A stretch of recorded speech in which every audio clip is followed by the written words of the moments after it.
ಪ್ರಸನ್ನಂಜುಂಡೇಶ್ವರ ಸ್ವಾಮಿ ದೇವಸ್ಥಾನ ಅಂತ ಹೇಳಿ ನಾನು ಇಲ್ಲಿ ಅರ್ಚಕನಾಗಿ ಎಂ ಜಿ ರಮೇಶ್ ಅಂತ ಒಂದು 25 ವರ್ಷದಿಂದ ಕೆಲಸ ಮಾಡ್ತಾಯಿದ್ದೀನಿ. ಈ ದೇವಸ್ಥಾನಕ್ಕೆ ಒಂದು 800 ವರ್ಷದ ಇತಿಹಾಸ ಇದೆ. ಮುಮ್ಮಡಿ ಕೃಷ್ಣರಾಜ ಒಡೆಯರವರು ಅವ್ರ ಕಾಲದಲ್ಲಿ ಈ ದೇವಸ್ಥಾನನ ಕಟ್ಟಿಸಿದ್ರು ಅಂತ ಒಂದು ಪ್ರತೀತಿ ಇದೆ. ಈ ದೇವಸ್ಥಾನದಲ್ಲಿ ಪ್ರತಿ ವರ್ಷವೂ ಕಾಮನ್ ಪೌರ್ಣಮಿ ದಿನ ಫಾಲ್ಗುಣ ಮಾಸದ ಪೌರ್ಣಮಿ ದಿವಸ ರಥೋತ್ಸವ ನಡೆಯುತ್ತೆ. ಇಲ್ಲಿ ಸಂತೆಪೇಟೆ ವರ್ತಕರು ಮತ್ತು ಬಂಡಿಪಾಳ್ಯದ ವರ್ತಕರು ಎಲ್ಲ ಸೇರಿ ಈ ಕಾರ್ಯಕ್ರಮನ ಮಾಡ್ತಾರೆ. ಇದು ಮುಜರಾಯಿ ಸಂಸ್ಥೆಯಾಗಿದೆ. ನಮಗೆ ಅಡ್ಮಿನಿಸ್ಟ್ರೇಟಿವ್ ಬಂದು ತಹಸೀಲ್ದಾರ್ ಆಗಿರ್ತಾರೆ, ಇಲ್ಲ ಮಂಜುನಾಥ್ ಅಂತ ಮ್ಯಾನೇಜರ್ ಇರ್ತಾರೆ. ಅವರ ಸಮ್ಮುಖದಲ್ಲಿ ಕಾರ್ಯಕ್ರಮ ಪ್ರತಿ ವರ್ಷವೂ ನಡೆಯುತ್ತೆ ಬೆಳಗ್ಗೆ. ಅದೇ ಇದನ್ನು ಮುಮ್ಮಡಿ ಕೃಷ್ಣರಾಜ ಒಡೆಯರವರು 800 ವರ್ಷಗಳ ಹಿಂದೆ ಅವರು ಯುದ್ಧ ಮತ್ತು ಬೇಟೆಗೆ ಹೋಗಬೇಕಾದ್ರೆ 4 ದಿಕ್ಕುಗಳಲ್ಲಿ 4 ದೇವಸ್ಥಾನಗಳನ್ನು ಕಟ್ಟಿಸಿದ್ರಂತೆ.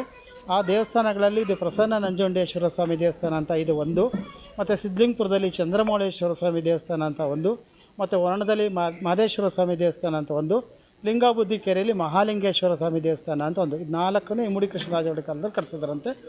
ಇವತ್ತಿಗೂ ಎಲ್ಲ ದೇವಸ್ಥಾನಗಳು ಚೆನ್ನಾಗಿದೆ, ಎಲ್ಲದರಲ್ಲೂ ರಥೋತ್ಸವ ನಡೆಯುತ್ತೆ. ನಮ್ಮದು ಪೌರ್ಣಮಿ ವಿಶೇಷ, ಪೌರ್ಣಮಿ ದಿನ ರಥೋತ್ಸವ.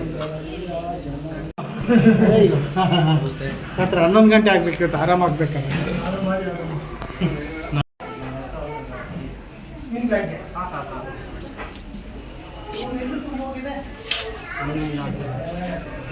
ಫೋನ್ ನೋಡು, ಇಲ್ಲ ಕೈಲೇ ಇಟ್ಕೊಂಡು ಫೋನ್. ಪ್ರತಿ ವರ್ಷವೂ ನಡೆಯುತ್ತೆ. ಇಲ್ಲಿ ಶಿವರಾತ್ರಿ ವಿಶೇಷ ನಡೆಯುತ್ತೆ. ಕಾರ್ತಿಕ್ ಮಾಸದಲ್ಲಿ 4 ಸೋಮವಾರಗಳು ನಡೆಯುತ್ತೆ. ಮತ್ತು ರಥೋತ್ಸವ ನಡೆಯುತ್ತೆ. ಪ್ರತಿದಿನ ಬೆಳಗ್ಗೆ 8ರಿಂದ 10ವರೆ ಪೂಜೆ ಇರುತ್ತೆ. ಸಾಯಂಕಾಲ 5ರಿಂದ 8 ಗಂಟೆವರೆಗೂ ದೇವಸ್ಥಾನ ತೆಗೆದಿರ್ತಾರೆ. ಭಕ್ತಾದಿಗಳು ಬರ್ತಾರೆ. ಸೋಮವಾರ ಜಾಸ್ತಿ ಇರ್ತಾರೆ. ಶಿವರಾತ್ರಿ ದಿನ ಪೂರ್ತಿ ಜಾಗರಣೆ ಇರ್ತಾರೆ. ರಾತ್ರಿ ಎಲ್ಲ ಜಾಗರಣೆ ಮತ್ತು 4 ಜಾವದ ಪೂಜೆ ಇರುತ್ತೆ. ರಥೋತ್ಸವ ಇವತ್ತು ತುಂಬ ಜನ ಸೇರ್ತಾರೆ. ಈಗ ಇವತ್ತು ಶುಕ್ರವಾರ ಆಗಿದ್ದರಿಂದ 10ವರೆಗೆ ರಾಹುಕಾಲಕ್ಕೆ ಮುಂಚೆ ಹೊರಟಿದೆ. ಒಂದು 12ವರೆ 1 ಗಂಟೆಗೆ ವಾಪಸ್ ಬರುತ್ತೆ. ಬನ್ಮಯಸ್ಕೋರ್ ತನಕ ಹೋಗಿ ವಾಪಸ್ ಬರುತ್ತೆ. ಸಾಯಂಕಾಲ ತಿರ್ಗಾ ದಿವಂಗತ ರಾಚಯ್ಯನವರನ್ನು ಸೇವಾರ್ಥ ಇದೆ. ಅವ್ರು ತಿರ್ಗಾ ಒಂದು ಚಿಕ್ಕ ಉತ್ಸವನ ದಳವಾಯಿ ಸ್ಕೂಲ್ ತನಕ ಹೋಗಿ ರಾತ್ರಿ 8 ಗಂಟೆಗೆ ಹೋಗಿ ರಾತ್ರಿ 10 ಗಂಟೆಗೆ ಬರ್ತಾರೆ. ಬಂದ ಮೇಲೆ ಮಹಾಮಂಗಳಾರತಿ ಪೂಜೆ ಆಗುತ್ತೆ. ಮೇಡಮ್ 7 ಗಂಟೆಗೆ ಶುರು ಆಗುತ್ತೆ. ದಳವಾಯಿ ಸ್ಕೂಲ್ ತನಕ ಹೋಗಿ 9ವರೆ 10 ಗಂಟೆಗೆ ವಾಪಸ್ ಬರುತ್ತೆ. ಇದು ಪ್ರತಿ ವರ್ಷ ನಡೆಯುತ್ತೆ. ಪ್ರತಿ ವರ್ಷವೂ ನಡೆಯುತ್ತೆ.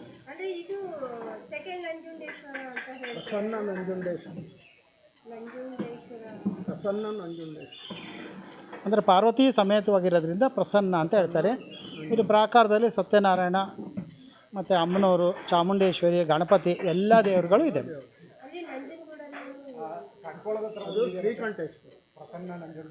ನಮ್ಮ ನಂಜುಂಡೇಶ್ವರ ಎಲ್ಲ ಕಡೆಯೂ ಇರುತ್ತೆ, ಹೆಸರು ಮಾತ್ರ ಇರುತ್ತೆ ಅಷ್ಟೇ.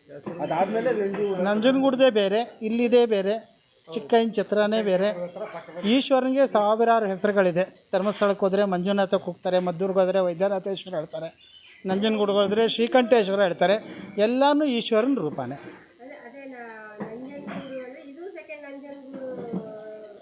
ಅದು ಭಕ್ತಾದಿಗಳ ಭಾವನೆ ಮೇಡಮ್ ಅಷ್ಟೇ. ಅಂದರೆ ನಂಜನಗೂಡಿಗೆ ಹೋಗೋಕೆ ಆಗದೇ ಇರೋರು ಇಲ್ಲಿ ಬಂದು ದರ್ಶನ ಮಾಡಿ ಹೋಗ್ತಾರೆ. ಪೌರ್ಣಮಿ ಸೋಮವಾರ ದಿನಗಳು ಅಲ್ಲಿ ರಶ್ ಇರುತ್ತೆ, ಹೋಗೋಕ್ಕಾಗಿಲ್ಲ ಅಂದವರು ಇಲ್ಲಿ ಬಂದು ದರ್ಶನ ಮಾಡಿ ಹೋಗ್ತಾರೆ.